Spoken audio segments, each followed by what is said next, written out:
The humidity in the garden didn't just hang, it suffocated.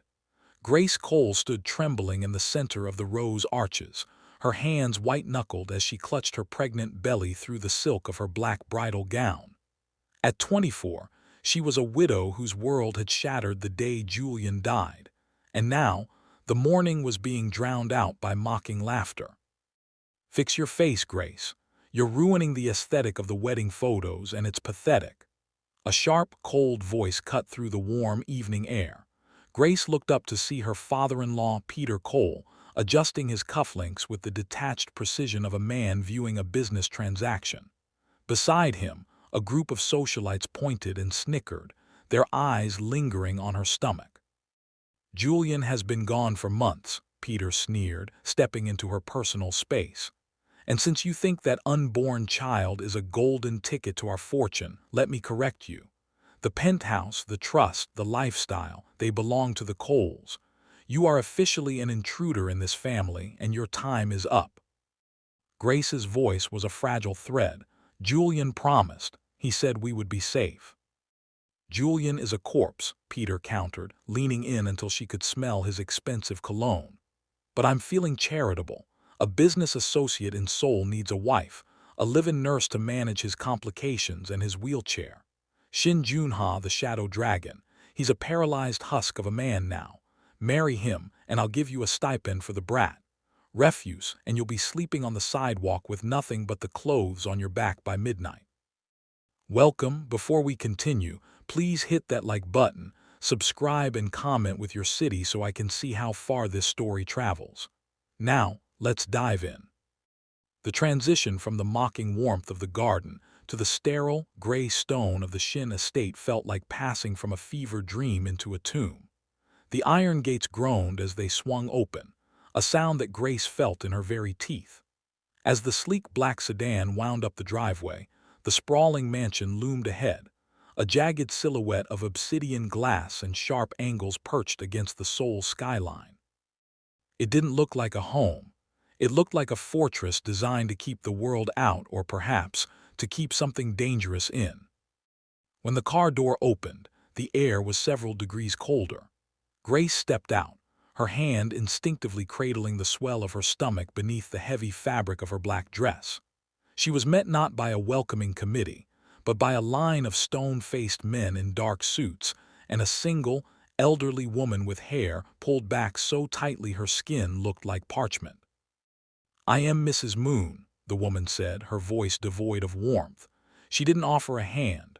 Her eyes drifted to Grace's midsection with a flicker of something that might have been pity, though it was quickly masked by professional coldness. "You are expected.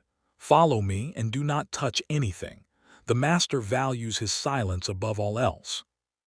Grace followed her through a cavernous foyer where the floors were polished to a mirror shine, reflecting the flickering shadows of the high ceilings. The only sound was the rhythmic click of Mrs. Moon's heels and the soft thud of Grace's own flats. Is he awake?" Grace whispered, her voice sounding small and fragile in the vast space. Mrs. Moon stopped abruptly and turned, her expression grim. "Listen to me, child. You are here because the Coles sold you and the Shin syndicate bought you.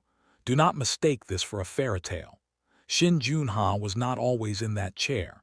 Before the accident, they called him the Shadow Dragon for a reason.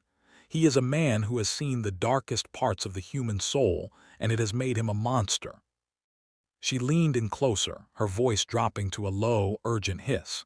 "He does not speak. He does not smile. He has no patience for tears or the weakness of a woman in your condition. Stay out of his sight unless summoned, and if you must enter his quarters, do so as if you are walking through a graveyard. If you provoke the dragon, not even that child in your womb will be enough to shield you from his coldness." Grace felt a chill wash over her that had nothing to do with the air conditioning. She wanted to turn and run back to the gates, but the memory of Peter Cole's mocking laughter and the threat of the freezing streets kept her feet rooted to the floor. She had no choice. For her baby, she would have to live in the dragon's den. Mrs. Moon led her to a set of massive, double oak doors at the end of a long, dimly lit corridor. With a heavy sigh, the older woman pushed them open. The room beyond was draped in shadows, smelling of expensive leather and old books. There, silhouetted against a floor-to-ceiling window overlooking the city, sat a man in a matte black wheelchair. His back was to her, his neck and hands covered in the intricate dark ink of the underworld. He didn't move. He didn't acknowledge her presence. He simply sat in the silence, a king of a broken throne, waiting for his new prisoner to speak. The silence in Shin Joon-Ha's study was not the empty kind. It was heavy, like the air before a lightning strike. For 3 days, Grace had lived within these obsidian walls, moving like a ghost around the man who was now her husband. He remained a statue of tailored wool and ink, his wheelchair positioned by the window as if he were watching a world he no longer belonged to. He never looked at her, never gestured, and never made a sound. To the rest of the world, he was a broken relic of a gangland war, but to Grace, he was the only thing standing between her and the abyss. That evening, the city lights of Seoul began to flicker to life, casting long, blue shadows across the hardwood floor. Grace approached him tentatively, carrying a basin of warm water and a soft cloth. This had become her ritual, a way to justify her presence in a house that felt like a tomb. She knelt on the plush rug at the side of his wheelchair, careful not to let her morning dress rustle too loudly. As she began to gently wipe the dust from the backs of his hands, hands that were large, powerful, and mapped with the intricate scars of a life lived in violence, she felt the familiar flutter in her womb. A soft, involuntary smile tugged at her lips. She looked up at Joon-Ha's profile. His jaw was set, his dark eyes fixed on the horizon, seemingly oblivious to her touch. "He kicked again today," she whispered, her voice barely more than a breath against the silence. It was the first time she had spoken more than a greeting.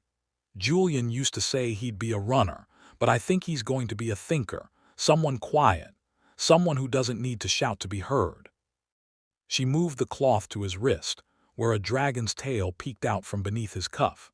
"I know you can't answer me, Joon-Ha, and maybe that's why I can say this to you. My father-in-law thinks I'm a tragedy. He thinks this baby is a mistake that needs to be erased. But I made a promise when the dirt hit Julian's casket. I promised this little soul a life where he wouldn't have to beg for a place to belong."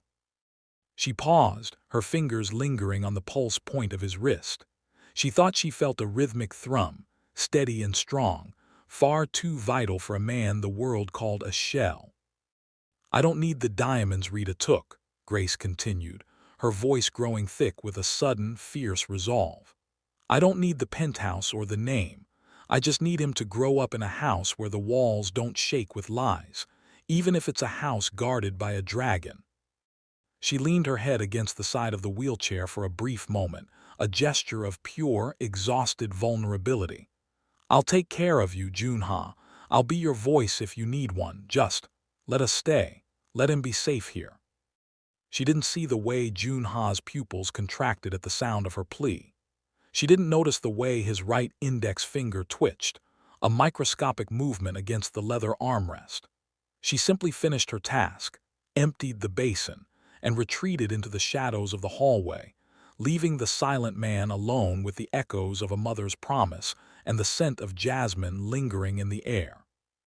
The heavy silence of the Shin estate was shattered the following Tuesday by a sound that felt like a violation: the shrill, performative laughter of Rita Cole. Grace stood at the top of the grand staircase, her heart hammering against her ribs as she watched Mrs. Moon lead her former in-laws into the foyer. Peter and Rita didn't enter the home so much as they invaded it, their eyes darting around the architecture, mentally appraising the value of the marble and the art.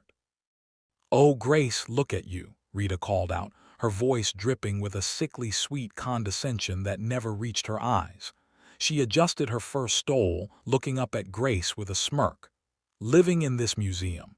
It's a bit morbid, isn't it? But I suppose it matches your gown." Grace descended the stairs slowly, her hand resting protectively on her stomach. "Peter, Rita, I wasn't expecting you. We were in the neighborhood for a gallery opening and decided to check on our investment," Peter said, his voice booming with an arrogance that felt entirely out of place in the disciplined stillness of the mansion. He didn't wait for an invitation before heading toward the dining hall. And of course, we wanted to meet the man of the house, if you can call him that. The dinner was an exercise in cruelty. Joon-Ha sat at the head of the long obsidian table, a silent sentinel in his wheelchair. He was dressed in a charcoal suit, his tattooed hands resting motionless on the table. He didn't eat, and he didn't look at his guests, but the air around him seemed to thicken with every word Peter spoke. "It's fascinating, really," Peter said, swirling a glass of vintage red wine that cost more than Grace's first car. He leaned forward, squinting at Joon-Ha as if he were an exhibit in a zoo. To go from the shadow dragon to this, a man who can't even pass the salt. Tell me, Grace, does he even know you're in the room? Or is it like living with a very expensive piece of furniture? Rita chuckled, dabbing her lips with a silk napkin. Honestly, Peter, it's a mercy. Grace was always too talkative for Julian. Now she has someone who is forced to listen. It's almost poetic, a broken woman for a broken man. Grace felt a heat rising in her chest, not the heat of shame, but a white-hot spark of protective rage. She looked at Joon-Ha. His expression hadn't changed, but she saw the way the light caught the hardness in his eyes.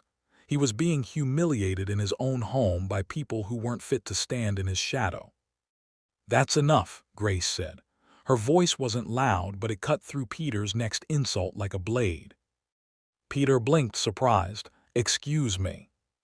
"You are guests in this house," Grace said, standing up, her stature appearing taller than she had ever felt in the Cole family penthouse. "And you will speak of my husband with respect. You see a wheelchair, but you're too blind to see the strength it takes to rule an empire from it. He has more dignity in his silence than you have in every word you've ever spoken." She turned to Joon-Ha, then back to the Coles, her eyes flashing. "Julian is gone, and he would be ashamed of how you're behaving. If you came here to mock a man who has more power in his little finger than you have in your entire bank account, then you can leave. Now." The silence that followed was absolute. Peter's face turned a mottled purple, and Rita's mouth hung open in shock. At the head of the table, for the briefest of seconds, Shin Joon-Ha's gaze shifted. He didn't turn his head, but his eyes locked onto Grace with an intensity that made her breath hitch. It wasn't the look of a broken man. It was the look of a predator who had just found something worth guarding. The aftermath of the dinner hung over the mansion like a lingering fever. Peter and Rita had retreated in a flurry of indignant huffs, leaving Grace standing in the middle of the dining room with her chest still heaving from the exertion of her own bravery. She felt a strange, cold clarity. She had burned her bridges with the only family she had left to protect a man who had yet to even look her in the eye. The following evening, the house was preternaturally still. Mrs. Moon had retired early, and the guards were mere shadows in the corridors. Grace entered the study, the familiar scent of sandalwood and old paper greeting her. Joon-Ha was in his usual position by the window, the city lights below reflecting in the glass like a sea of cold diamonds. He looked more like a statue than ever, his silhouette sharp and immovable against the midnight blue of the sky. Grace moved with practiced, quiet efficiency. She prepared the warm water, her movements slow and rhythmic to avoid startling the silence. As she knelt by the side of his wheelchair, she felt the exhaustion of the last few days weighing on her limbs. Her pregnancy was beginning to pull at her lower back, a constant, heavy reminder of the life she was fighting for. She took his right hand in hers.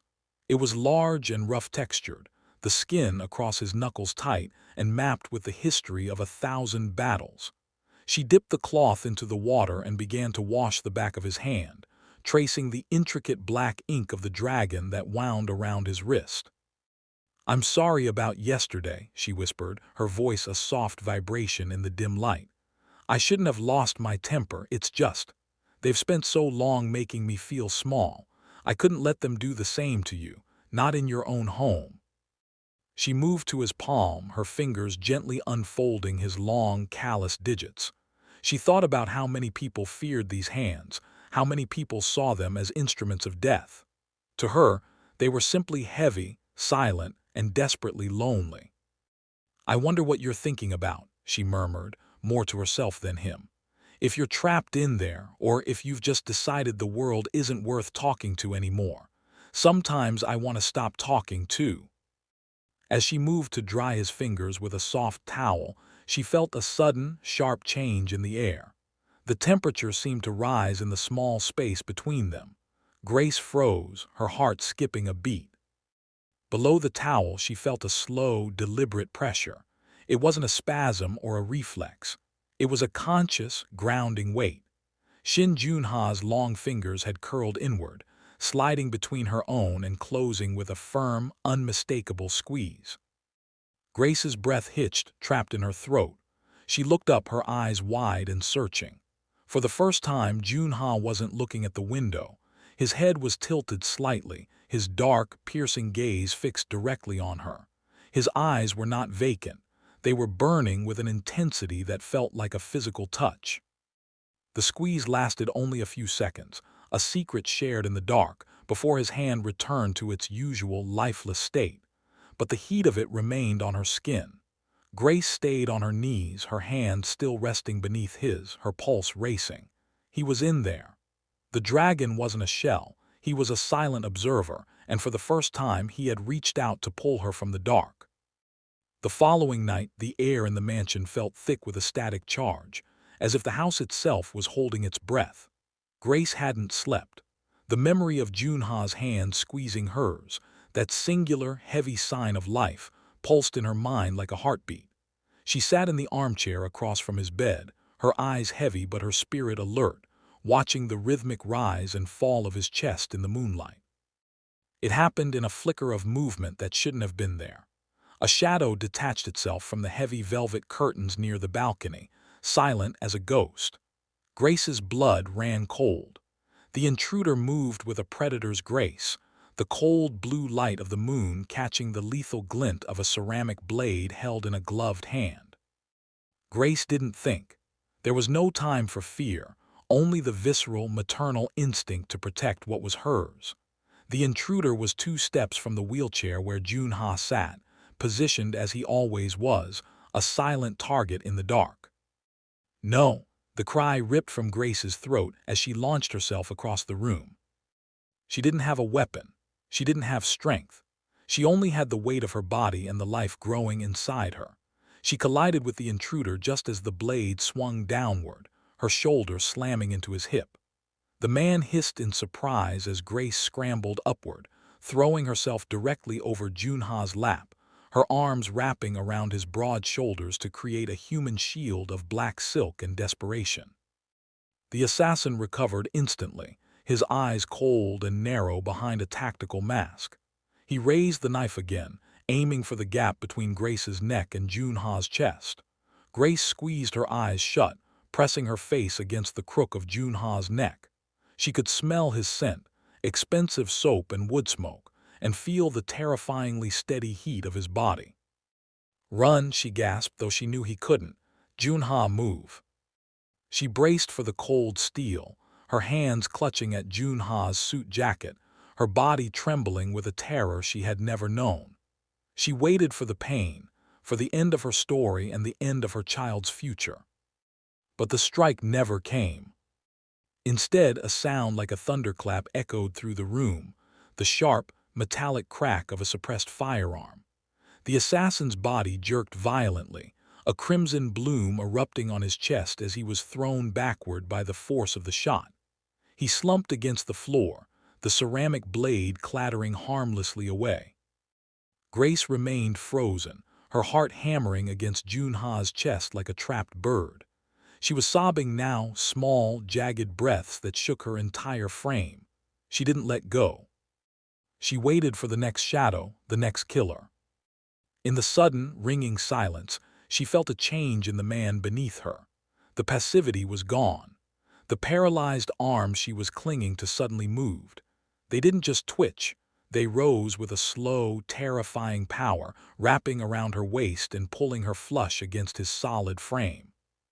Grace gasped, pulling back just enough to look at him. In the dim light, Shin Joon-Ha's face was transformed. The vacancy was replaced by a cold, murderous focus.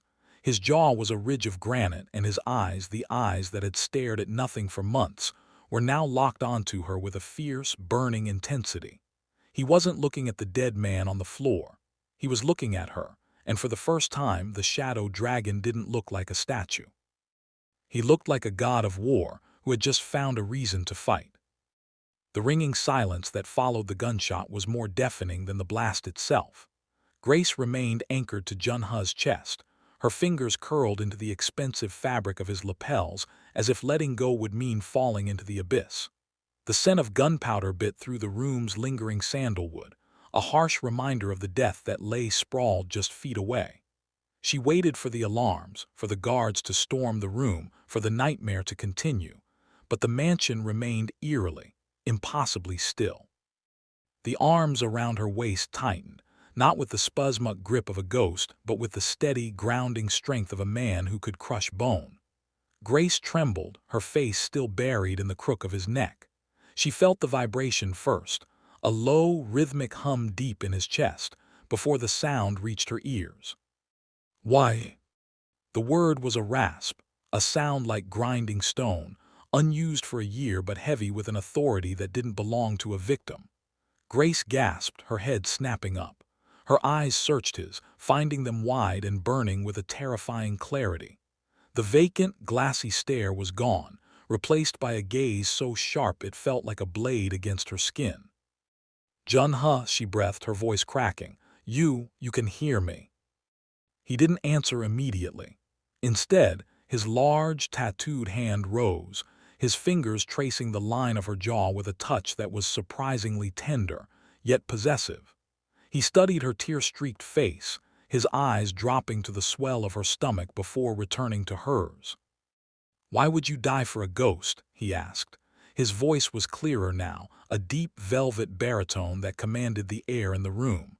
"You were sold to a man the world calls a corpse. You were mocked by your kin and tethered to a wheelchair. Yet when death came for me, you offered him your life. Why, Grace?" Grace felt the world tilting. The man she had bathed, the man she had whispered her deepest secrets to, the man she had promised to protect, he had been there all along. He had heard her prayers, her fears for her child, and her quiet defiance against the Coles. "Because you were the only one who didn't look at me like I was a problem to be solved," she whispered, her honesty raw in the moonlight. "And because my baby deserves to grow up in a house where people don't just stand by while someone is murdered." A shadow of a smile, cold and predatory, touched the corners of Joon-Ha's mouth. He didn't look like a paralyzed shell. He looked like a king who had spent a year in the dark, learning exactly who his enemies were. "The Coles thought they were sending you to a graveyard," Joon-Ha said, his grip firming as he leaned closer, his breath warm against her ear. "They thought I was the end of your story. They were wrong. You didn't marry a ghost, Grace. You married the dragon, and from this moment on, anyone who dares to laugh at you will have to answer to me." He stood up then, a slow, fluid motion of pure power, lifting her effortlessly in his arms as he rose from the wheelchair. Grace clung to his neck, her heart soaring even as fear prickled her skin. The mask had slipped, and the world was about to find out that the shadow of soul was very much alive. The weight of Joon-Ha's body against her own was no longer that of a burden, but of a fortress. As he stood fully upright, the top of Grace's head barely reached his chin. The sheer physicality of him, the breadth of his shoulders and the fluid, lethal grace with which he moved, shattered every lie the Coles had fed her. He carried her across the room away from the cooling body of the assassin and set her gently on the edge of the sprawling bed. "You've been hiding," Grace whispered, her voice trembling as her mind raced to connect the silent, broken man she had bathed with the titan standing before her. "All those months, you watched them humiliate me. You watched me cry." Joon-Ha knelt before her, but this time it was an act of submission, not a limitation of his body. He took her small, shaking hands in his large, tattooed ones. "I had to know who was loyal to the ghost and who was loyal to the crown," he said, his voice a low, resonant hum. "The Coles are vultures, Grace. They didn't just sell you to me. They offered to help my rivals finish the job once the marriage was finalized. They wanted us both dead so they could pick the bones of two empires." He looked toward the window, his gaze turning icy. "I could have ended them the day you arrived. But then I saw how you looked at me, not with greed, but with a kindness I haven't known since I was a boy. I decided then that I didn't just want them gone. I want them to lose everything, just as they tried to take everything from you." Grace felt a surge of cold, sharp adrenaline. "What do we do?" "We play the part," Joon-Ha said, a predatory glint in his eyes. "Tomorrow, Peter and Rutta will come to check on the tragedy of this night.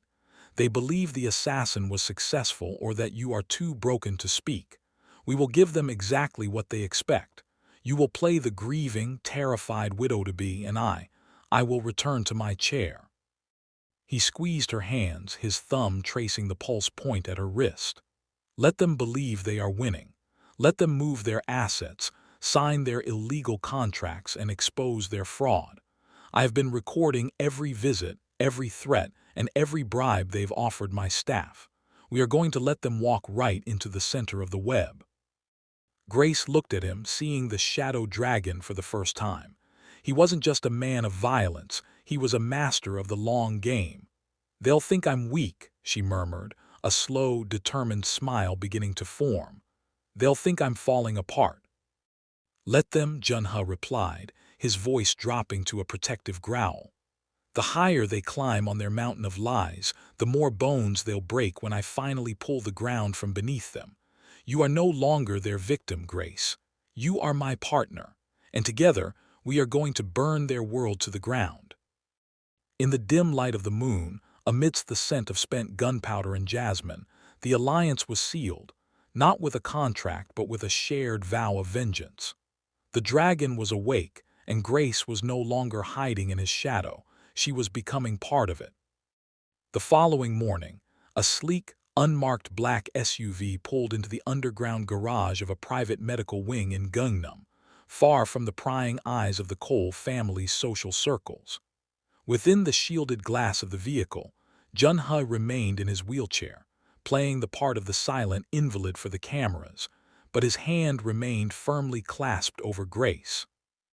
They moved through the sterile, white corridors of the clinic, a facility owned entirely by the Shin Syndicate, where the staff bowed low, their eyes averted in deep respect.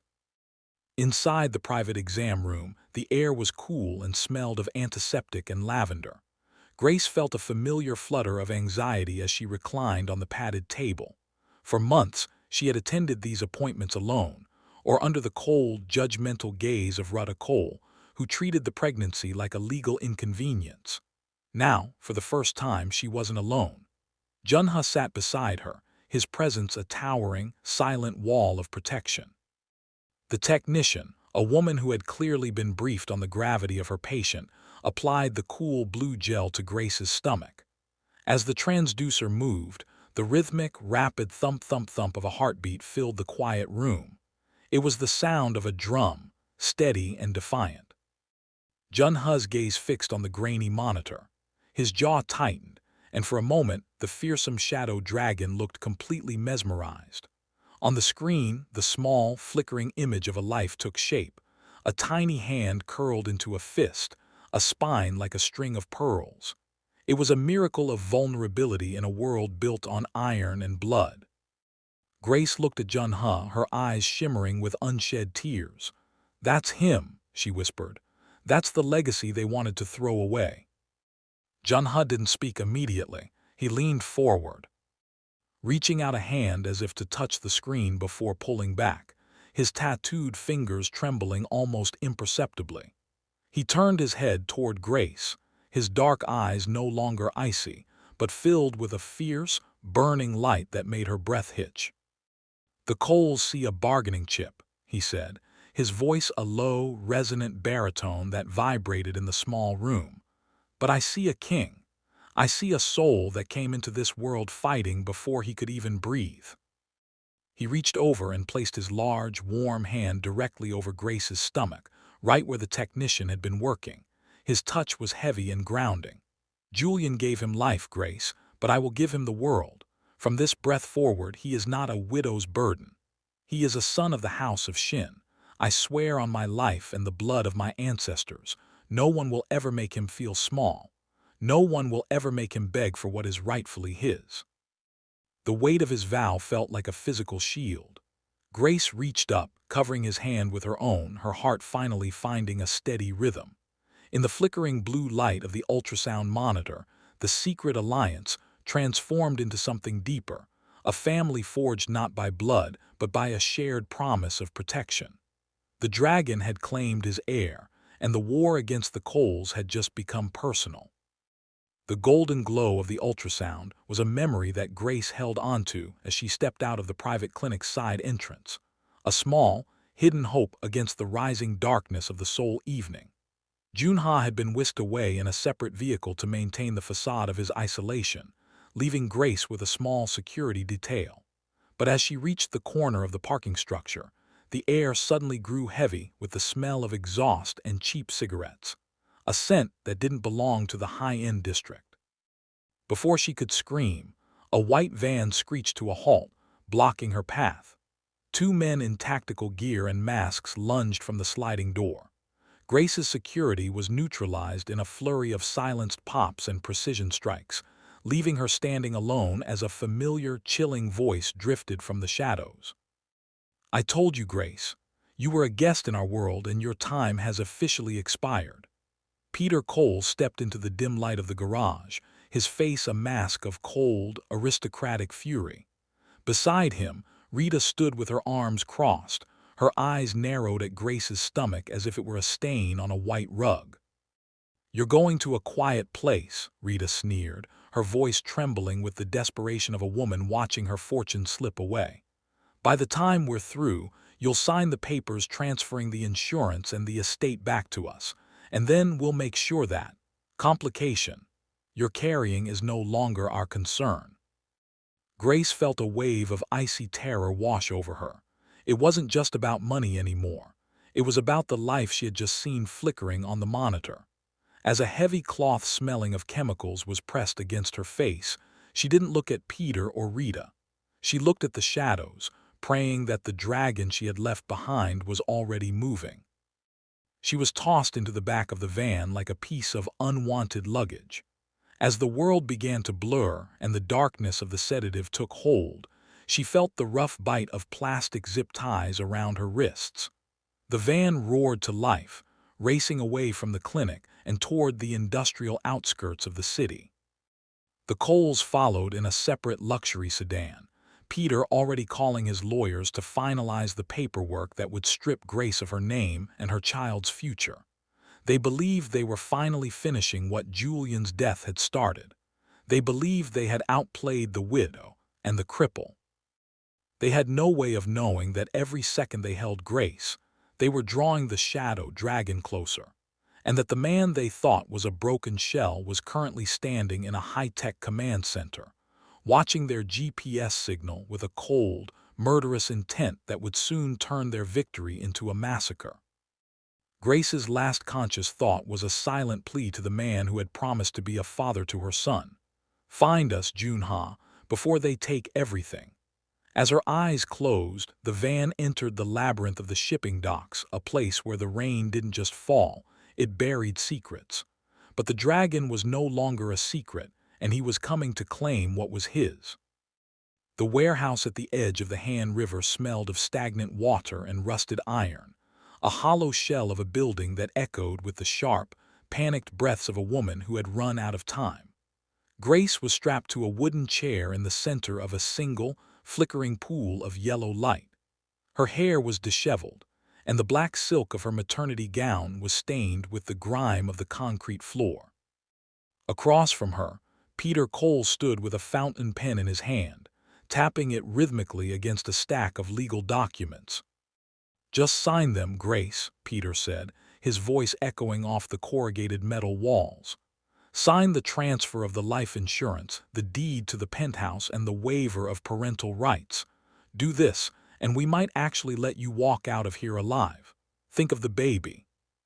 Rita stood behind him, her eyes cold and impatient. Stop wasting time, Peter. She's stubborn, just like her husband was. If she won't sign, we'll just have to find a more permanent solution to her existence. Grace looked up, her eyes burning with a defiance that no sedative could dampen. "You are monsters," she whispered. "Julian would have loathed what you've become." "Julian is dead," Peter roared, slamming his hand onto the table. "And your shadow dragon husband is a vegetable in a gilded cage. There is no one coming for you, Grace. You are alone." The heavy iron door at the far end of the warehouse didn't just open, it was blown off its hinges. The sound was like a cannon blast, a violent rupture that sent a cloud of dust and debris screaming into the room. Through the haze, a figure emerged. He didn't roll forward in a chair. He didn't stumble. Shin Joon-Ha walked through the threshold with the slow, deliberate stride of an apex predator. He was dressed in a tailored midnight blue suit, his hands uncuffed, his posture perfectly straight and radiating a lethality so potent it seemed to drop the temperature of the room. Behind him, a dozen silhouettes moved like shadows, their tactical lights cutting through the darkness. Peter's face went from triumph to a sickly, pale gray.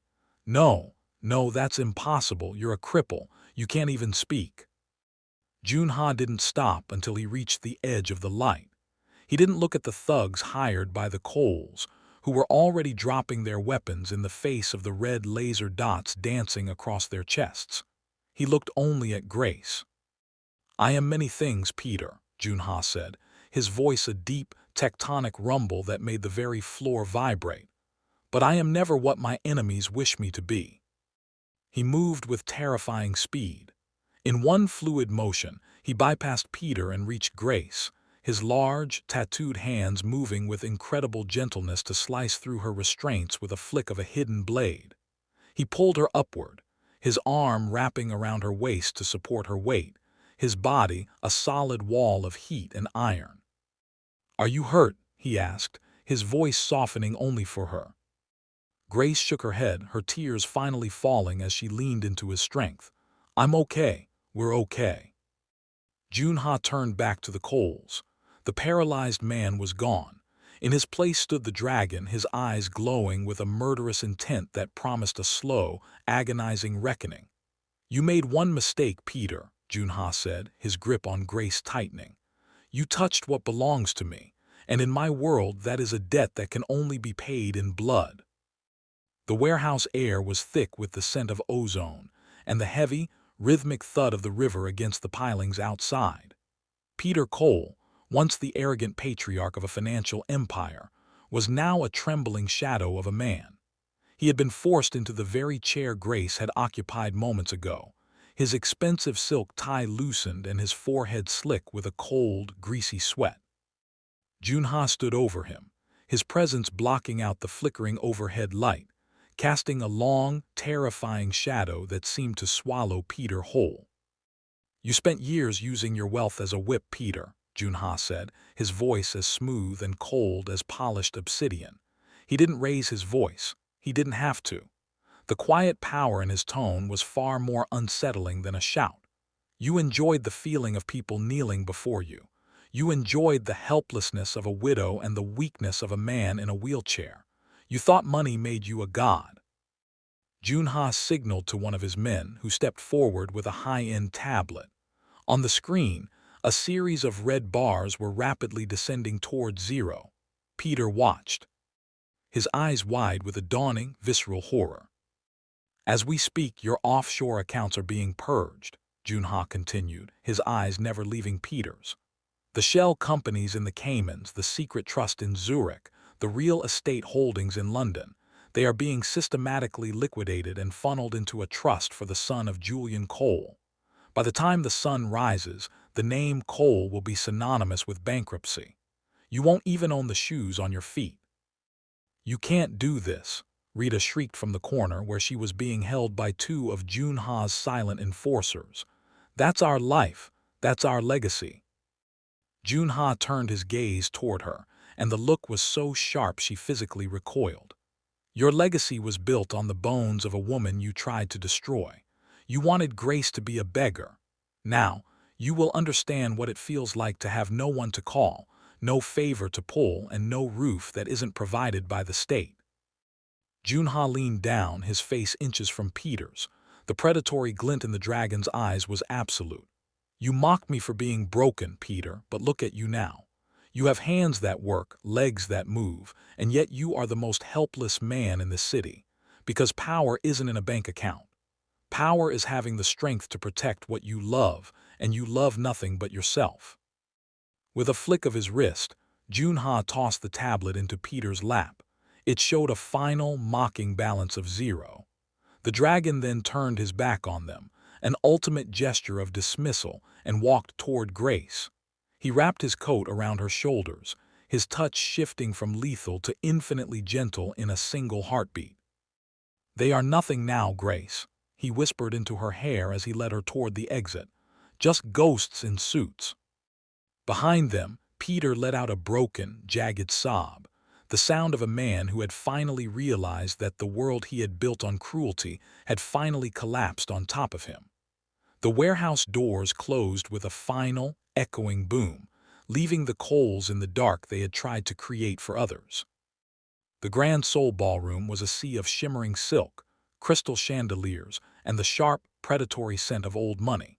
It was the annual Winter Gala, the exact stage where Peter and Rita Cole had planned to debut their triumph over Grace. Instead, they stood near the champagne fountain, looking frayed and frantic, whispering to lawyers as they tried to maintain the illusion that their world wasn't crumbling. The elite of Seoul watched them with sensing eyes, smelling the blood of a falling house. The heavy mahogany doors at the entrance swung open, and a sudden, violent hush swept across the room. It wasn't the arrival of another socialite that stopped the music. It was the sheer, impossible gravity of the couple standing in the threshold. Shin Joon-Ha did not arrive in a wheelchair. He did not arrive as a ghost. He stood 6'2", his broad shoulders filling a bespoke midnight black tuxedo that seemed to absorb the light around him. He moved with a slow, rhythmic power, his stride effortless and commanding. On his arm, Grace Cole looked like a deity carved from obsidian and starlight. She wore a gown of deep emerald velvet that draped elegantly over her pregnant form, her head held high, her eyes reflecting a peace that was far more intimidating than anger. The collective gasp of the room was audible. Peter Cole's glass shattered on the marble floor, the sound echoing like a gunshot.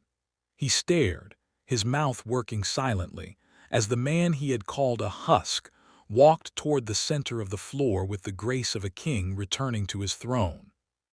Joon-Ha didn't acknowledge the whispers or the cameras. His focus was entirely on Grace, his hand resting firmly over hers on his forearm, a silent declaration of ownership and protection. When they reached the center of the ballroom, directly in front of the frozen Cole family, Joon-Ha stopped. The shadow dragon turned his head, his dark, lethal gaze raking over Peter and Rita with a dismissive coldness that stripped them bare. "You look surprised, Peter," Joon-Ha said, his deep baritone carrying through the silent hall, amplified by the sudden stillness. "Did you think a few lies and a cheap blade were enough to keep a dragon down?" He turned to the room, his voice rising with a resonant authority. "Many of you have heard rumors of my passing or my weakness. You were misinformed. And many of you have met my wife, Grace, under the impression that she was a woman without a champion." He looked down at Grace, his expression softening into something fiercely proud. "She is the heartbeat of the Shin Syndicate, and from this night forward, any hand raised against her, or the child she carries, is a hand raised against me." Grace felt the heat of his side against hers, her heart full of a quiet, triumphant fire. She looked at Rita, who was trembling so violently her diamonds rattled. For the first time, Grace didn't feel the need to hide her belly or her tears. She stood tall, protected by a man the world feared, watching as the people who had mocked her realized they were now the ones being stared at. The reveal was complete. The disabled boss had stood up, and the world he had built for Grace was just beginning.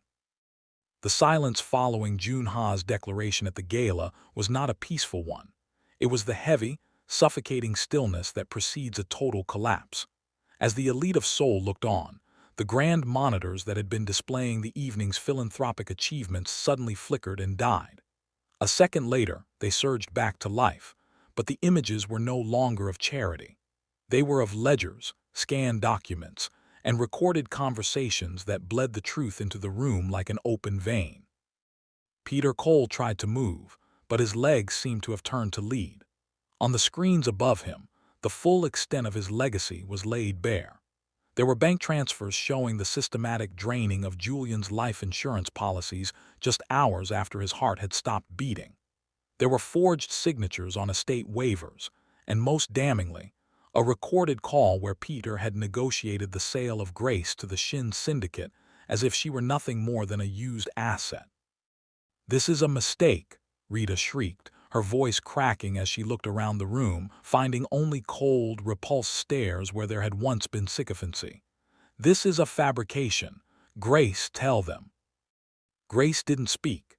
She stood beside Joon-Ha, her hand resting on the swell of her stomach, watching with a calm, detached sadness as the people who had tried to bury her were undone by their own greed. She realized then that Joon-Ha hadn't just taken their money in the warehouse. He had spent the last 48 hours ensuring their social and legal deaths were as public as possible. The heavy double doors of the ballroom opened once more, but this time it was not for a guest. A tactical unit of the Seoul Metropolitan Police, led by investigators from the Financial Crimes Division, marched across the marble floor. The blue and red strobes of the cruisers outside pulsed against the stained glass windows, turning the elegant gala into a crime scene. "Peter Cole, Rita Cole," the lead officer announced, his voice echoing through the stunned silence. "You are under arrest for grand larceny, insurance fraud, and conspiracy to commit human trafficking." The room erupted into a frenzy of hushed whispers and the blinding flashes of 100 smartphone cameras. Peter, the man who had mocked Grace for being muddy at a cemetery, was forced to the floor. His tuxedo jacket was hiked up over his head as steel cuffs bit into his wrists. Rita followed, her screams echoing off the gold-leafed ceiling as she was led away in her diamonds, her heels clicking frantically against the floor she had walked on with such unearned pride. Joon-Ha didn't look away. He watched the officers lead them out, his expression as unreadable as stone. Only when the doors finally closed behind the Coles did he turn to Grace. He reached out, his thumb catching a single tear that had escaped her eye, not a tear of grief, but of the sudden, overwhelming weight of being free. "The scorched earth is behind us now, Grace," he whispered, his voice a low, soothing anchor in the chaos. "They will never breathe the same air as you again." Grace leaned into him, the scent of jasmine and the strength of his arm finally convincing her that the nightmare was over. The Coles had been stripped of everything, their wealth, their name, and their freedom, leaving only the truth in the wake of the dragon's fire. The penthouse of the Shin estate was no longer a fortress of shadows. It had become a sanctuary of light. 6 months after the fall of the Cole Empire, the clinical silence of the mansion had been replaced by the soft, rhythmic hum of a nursery and the scent of fresh lilies. Grace stood by the floor-to-ceiling windows, the morning sun warming her skin as she looked out over the city that had once tried to swallow her whole. In her arms, she held a small, sleeping bundle wrapped in a blanket of the finest cream cashmere. The nursery door opened with a quiet click, and Joon-Ha stepped inside. He moved with the effortless, silent grace that still made Grace's heart skip a beat, a constant reminder of the strength he had hidden for so long. He walked toward her, his gaze softening the moment it landed on the infant. He didn't look like the shadow dragon of the underworld. He looked like a man who had finally found something worth more than any territory or throne. "He has your eyes," Joon-Ha whispered, his voice a low, soothing vibration in the quiet room. He reached out, his large, tattooed hand covering the baby's tiny, translucent fist. The child named Julian Shin stirred in his sleep, his small fingers curling instinctively around Joon-Ha's thumb. "He has your strength," Grace replied, leaning her head against Joon-Ha's shoulder. "He's a fighter just like you said he'd be." That afternoon, a quiet ceremony was held in the study, witnessed only by Mrs. Moon and a legal team that moved with the efficiency of a military unit. On the mahogany desk sat the final decree of adoption and the merging of the family trusts. With a few strokes of a pen, Joon-Ha didn't just give the boy his name. He officially unified the remnants of the Cole estate with the Shin Empire. The legacy that Peter and Rita had tried to steal was now legally, permanently tethered to the House of the Dragon. From this day forward, Joon-Ha said, his voice resonant and solemn as he signed the final page, he is a Shin. He carries the blood of a good man and the shield of a powerful one. His past will not be a burden but a foundation. Grace watched as Joon-Ha picked up the baby, holding him with a practiced, protective tenderness that moved her to tears. The man who had once pretended to be a ghost had become the most vital presence in her life. He was the father Julian couldn't be and the protector she had never dared to dream of. As the sun began to set, casting a golden hue over the nursery, Grace looked at her new family. The mourning dress was long gone, replaced by a life that was vibrant and full of promise. The poor pregnant widow was now a queen in her own right, standing beside a king who had stood up for her when the rest of the world was laughing. The shadows of souls still moved outside their windows, but inside there was only the warmth of a new beginning. The dragon had found his heart, and for the first time in her life, Grace Cole was finally home. The cycle of seasons had turned, and the garden that had once been a stage for Grace's deepest humiliation was now a sanctuary of vibrant, living color. The rose arches, which had once seemed like the bars of a floral cage, were heavy with crimson blooms that perfumed the cool evening air. The mocking echoes of the Cole family had long since faded, replaced by the gentle rustle of leaves and the distant, melodic chime of a fountain. It was here, amidst the same marble statues and winding paths, that the story of the widow and the ghost finally reached its resolution. Grace stood by the large stone sundial, her emerald silk dress catching the amber light of the setting sun. She watched as Joon-Ha walked across the lawn, not with the rigid mechanical stride of a soldier, but with the relaxed confidence of a man who no longer had to hide his power. He carried little Julian on his shoulder, the boy's joyful squeals echoing through the garden.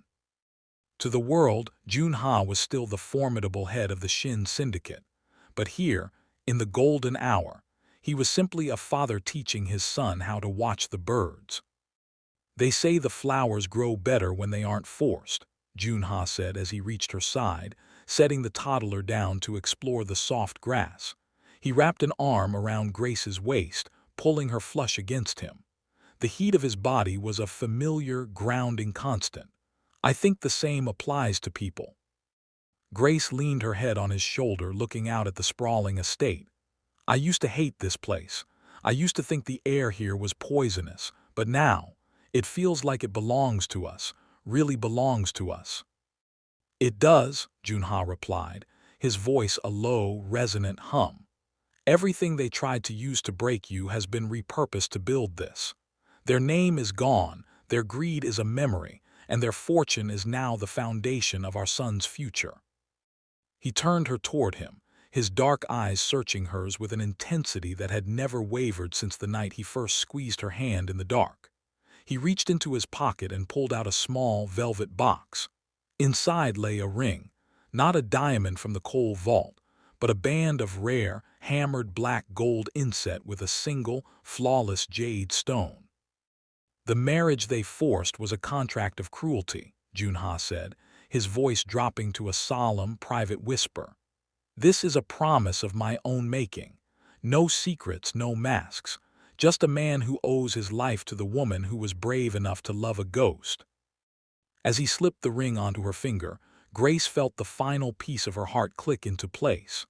The path from the rain-soaked cemetery to this sun-drenched garden had been paved with shadows, but they had walked it together. She looked at her husband, then at their son, and then at the horizon where the lights of Seoul were beginning to twinkle like fallen stars. The dragon had reclaimed his kingdom, the queen had found her throne, And for the first time in her life, the silence that surrounded them was not one of fear, but of a deep, enduring peace. The nightmare was over, and the dawn they had fought for was finally, perfectly theirs. If you enjoyed this journey of betrayal and ultimate vengeance, don't let the story end here. Like this video to support Grace's rise to power, and subscribe so you never miss a chapter of our dark romance sagas. What was your favorite moment of justice? Tell us in the comments below and share this story with a fellow drama lover.